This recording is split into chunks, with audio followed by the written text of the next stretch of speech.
রোশনাই ধারাবাহিকে দেখেছি আমরা রোশনাই এসছে চ্যাটার্জির বাড়িতে। ও যে সন্তান সম্ভবা সেই কথাটা আরণ্যককে বলতে এসছে। ওকে দেখে অবাক সকলে, অসম্মানিত হতে হচ্ছে প্রচণ্ডভাবে। সবাই বলছে তোমার সাহস হয় কী করে এই বাড়িতে আসার। আরণ্যকের বাবা বলছে এক্ষুনি তুমি বেরিয়ে যাও, কেন তুমি এই বাড়িতে এসছো? দেখেছি ছোটু চা চাইছে বৌদির কাছ থেকে, হঠাৎ রোশনাইকে দেখতে পেয়েছে, বলছে আরে রোশনাই তুমি এখানে? তোমার নাম তো দিকে দিকে ছড়িয়ে গেছে, গোটা ভারতের লোক তোমাকে চেনে।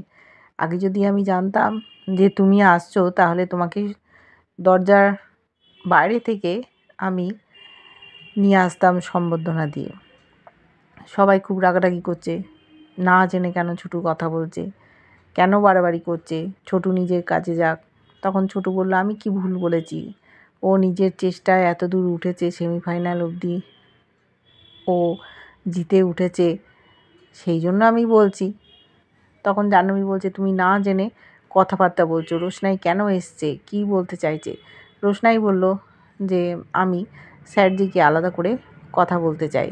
কিন্তু আরণ্যক আলাদা করে কথা শুনবে না, বলছে যা বলার সবার সামনেই বলবে। বলল দেখুন আমি কিন্তু বলছিলাম একটা আপনাকে ইনফরমেশান দিতে চাই। বলছি ইনফরমেশান? গরিমা বলল কী ব্যাপার আরণ্যক? তখন আরণ্যক বলল আমি তো কিছু জানি না, বিশ্বাস করো গরিমা। অবাক হয়ে যাচ্ছে সকলে। এসছে অত দূর থেকে রোশনাই, নিশ্চয়ই কোনো জরুরি প্রয়োজন আছে। বলেছে ছোটু যখন তুমি এসে গেছো তখন মিনির বিয়ে উপলক্ষে এই বাড়িতে থেকে যাও, আর যদি এখানে ওকে থাকতে না দেয় তাহলে হোটেলের বন্দোবস্ত করে দেবে, একটা ছোটোখাটো হোটেলে রোশনাই থাকবে, বিয়েটা দেখে তারপর ও ফিরে যাবে। বলছে মিনির বাবা যে রোশনাই তুমি এসছো, আমরা কত খুশি হয়েছি, তুমি এই বাড়িতেই থাকবে। সাথে সাথে আরণ্যকের বাবা বলছে এই বাড়িতে কে থাকবে না থাকবে সেই কথা তুমি বলার কে? বৌদিকে বলছে। তখন বড় ভাই বলছে যে বাবলু এই বাড়িটা কি তোর একার? আমারও তো গেস্ট আসতে পারে, সেও তো থাকতে পারে। জাহ্নবী তখন বলল যে রোশনাই গরিমাদের আত্মীয়, আমাদের তো কেউ না। এবার মিনির বাবা বলছে কোনোদিন তো সেটা প্রকাশ পায়নি যে গরিমাদের আত্মীয়। গরিমাদের আত্মীয় হলো কি আমাদের আত্মীয় হতে নেই? আমারও তো আত্মীয় স্বজন, লোকজন, ভালোবাসার মানুষ থাকতেই পারে। রোশনাই আমার মেয়ের শুভাকাঙ্ক্ষী, আমি কারুর দিকে আঙুল তুলে বলতে পারবো না যে তোমরা আমার মেয়ের শুভাকাঙ্ক্ষী। সেই জন্যই আমি বলেছি রোশনাই মিনির বিয়েতে থাকবে। নিজেদের মধ্যে অসম্ভব ঝামেলা হচ্ছে, আরণ্যক আর রোশনাইকে সহ্য করতে পারছে না। বলছে তোমার কি প্রয়োজন, তুমি বলে এই বাড়ি থেকে চলে যাও, কেন এখানে দাঁড়িয়ে আছো? কিন্তু ও বারবার বলছে আমি যেটা বলতে চাই সেটা আলাদা করেই বলতে চাই। কিন্তু গরিমা বলল দেখো তুমি আরণ্যকের দিকে ওইভাবে তাকিয়ে আছো কেন? আরণ্যক আমার স্বামী, তুমি না জিজ্ঞেস করেই আমার শ্বশুরবাড়িতে চলে এলে, আর যা কথা বলবে সেই কথাটা আমার সামনেই বলবে, আমিও শুনতে চাই। কারণ আরণ্যক আমার স্বামী, আমি ওর স্ত্রী, আমার শোনার অধিকার আছে। রোশনাই তাও আরণ্যককে বলল যে স্যারজি আপনি আমার কথাটা শুনলেন না, এটা ঠিক করলেন না, আলাদা করেই আমি আপনাকে বলতে চেয়েছিলাম। সকলে এবার বিরক্ত হয়ে যাচ্ছে। ছোটুও বলছে, মিনির বাবাও বলছে যা বলতে চাস বলে দে, ওরা এত অসম্মান করছে কি দরকার? যে কথাটা ওরা আড়ালে শুনতে চাইছে না, সবাই শুনতে চাইছে, সেই কথাটা সকলের সামনেই বলে দেওয়াই ভালো, নাহলে যতক্ষণ না বলবে এরা অসম্মান করবে।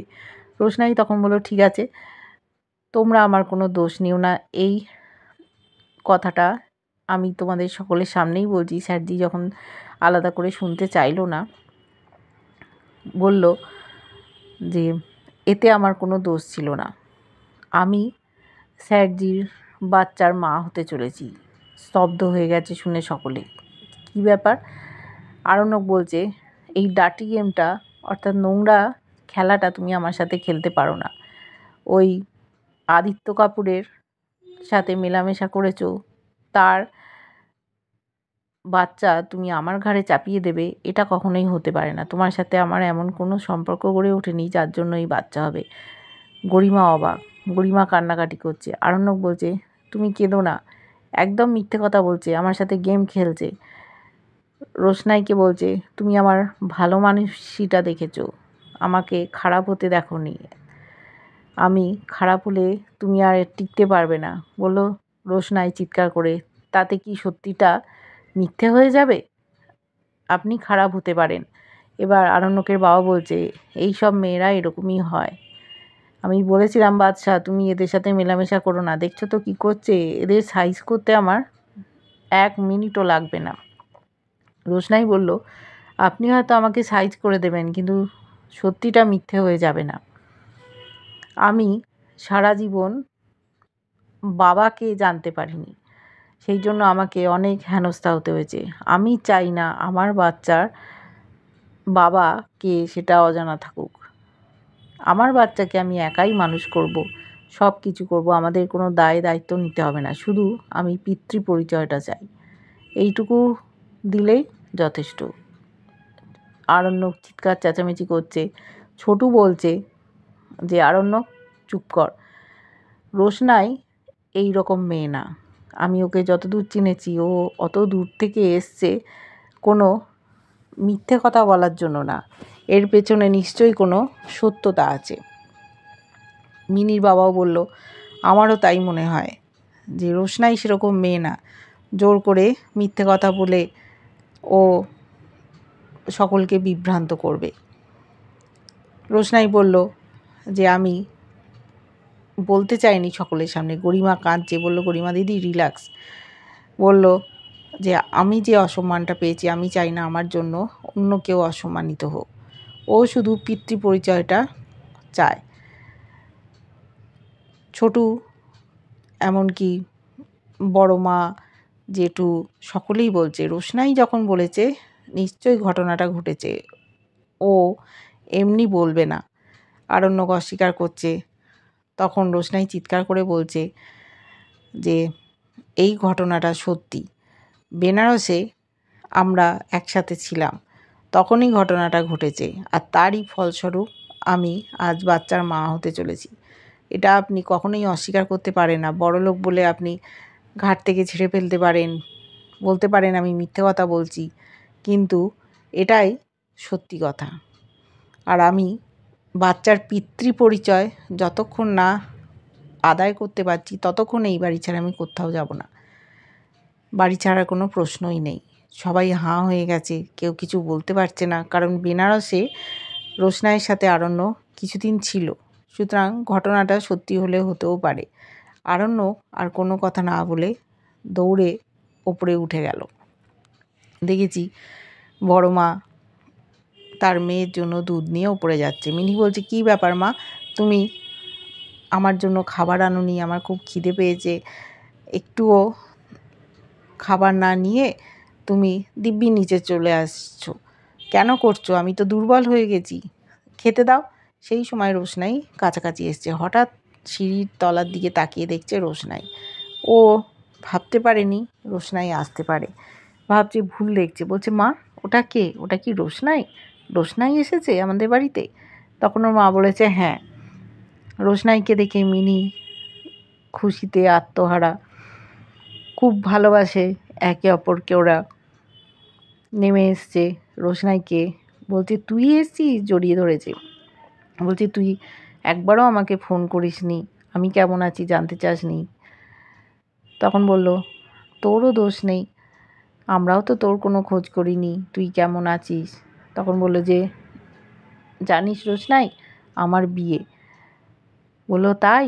বললো, হ্যাঁ, তোর সাথে অনেক কথা আছে আমার, থাকবি তো আমার বিয়েতে এই বাড়িতে? ওর মা বলছে, রোশনাই হোটেলে চলে যাবে, ওখানেই থাকবে, এই বাড়িতে থাকবে না। মিনি বলল, কেন? বাড়ি থাকতেও হোটেলে যাবে কেন? এই বাড়িতেই থাকবে। তুই এখানে থাক রোশনাই, আমি তোকে লালনের গল্প করব, কি করে আমাদের বিয়ে ঠিক হলো, সব কথা তোকে বলবো। ও আদর করছে মিনিকে, অনেক দিন পর দেখা, দুজনেই খুব খুশি। দেখেছি গরিমা নিজের ঘরে চলে গেছে, ঘরে গিয়ে সুটকেসের মধ্যে নিজের জামা কাপড় সব গুছিয়ে নিয়েছে। সুটকেস নিয়ে বেরিয়ে আসছে। আরণ্যক তখন ঘরের মধ্যে গেছে। বলছে কি, তুমি কি করছো গরিমা? বলল, আমি আমার মাকে ডেকেছি, আমি এখানে থাকবো না। বলছে, তার মানে তুমি চলে যাবে? বললো, হ্যাঁ, যে স্বামীর নামে একটা বাইরের মেয়ে এইসব কথা বলতে পারে, সেই স্বামী স্ত্রী হিসেবে আমি এখানে থাকতে পারবো না। তখন আরণ্যক বলছে, আচ্ছা, তোমার নামে যদি কেউ এরকম অ্যালিগেশন আনে, আমি কি চলে যাব? বলছে, দেখো, আমার এইরকম কোনো দিনই কোনো রকম ঘটনা ঘটবে না, তুমি সেটা ভালোভাবেই জানো। কিন্তু আমি চিন্তা করে দেখলাম, বেনারসে তুমি আর রোশনাই ছিলে। রোশনাই যে কথাটা বলল, এর মধ্যে সত্যতা থাকতেই পারে, অস্বীকার করার উপায় নেই। চুপ করে আছে আরণ্যক, কিছু বলতে পারছে না। জ্বরের ঘোরে হলেও ঘটনাটা হয়তো ঘটিয়েছিল। এবার রোশনাই চেপে ধরেছে। বাড়ি শুধু সকলে জানাজানি হয়ে গেছে। ওকে আর তাড়িয়ে দিতেও পারছে না। ও পিতৃপরিচয় না নিয়ে এখান থেকে ও কিছুতেই যাবে না। সকলে ভেবেছিল আদিত্য কাপুরের সাথে ঘোরাফেরা করছে, ওরই হয়তো বাচ্চা আরণ্যকের নামে চালাতে চাইছে, বদনাম দিতে চাইছে। কিন্তু আরণ্যকও তো জানে যে কীভাবে ও রোশনাইয়ের সাথে ছিল, ওকে বিয়ে করেছিল। সেই অর্থে রোশনাই কিন্তু ওর স্ত্রী এখনও আছে, যতই ওর বাবা কাগজে লিখিয়ে রাখুক। ও কিন্তু গরিমাকে বিয়ে করেনি বা স্ত্রীর মর্যাদা দিয়েছে বলে মনেও হয় না। একসাথে আছে এই পর্যন্ত, এখনও সেই রোশনাইকেই ভালোবাসে। কিন্তু আদিত্য কাপুরের সাথে রোশনাইকে দেখে বিরক্ত হয়ে গেছে রোশনাইয়ের প্রতি। বাচ্চাটা এসছে এটা জানার পর আরণ্যক কী করবে? পিতৃপরিচয় কি দেবে?